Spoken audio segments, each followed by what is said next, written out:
After leaving home with kids, wife filed 125 for her and kids. Case is pending. Interim is not yet decided. Wife's salary, government is 85% of mine. Meanwhile, she did a false FIR and put pressure on IU, due to which I got arrested and now being suspended by my office. Though as per rules, I am entitled to higher salary in my suspension period, but has not got any.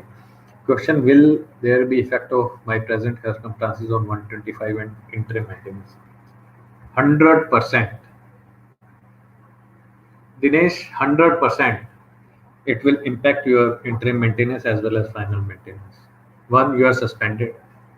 So your salary, your income, take home income is now nearly 50% of her income. In this particular circumstances, I think the court should not award any maintenance to the children also. All the maintenance of children should be on her shoulders only.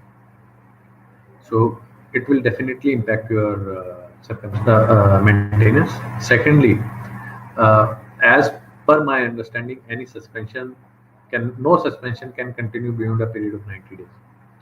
So if your office has given you a charge sheet about your suspension, please contest it and get reinstated. Start earning and start fighting the cases in a spirited manner. Arrest has happened, it has happened once. Even I was arrested. So don't worry about it. Let it be past. Even Mahatma Gandhi was arrested. Even Subhash Chandra Bose was arrested. So that has happened. That's okay. Don't get disheartened. You will come out of it strongly.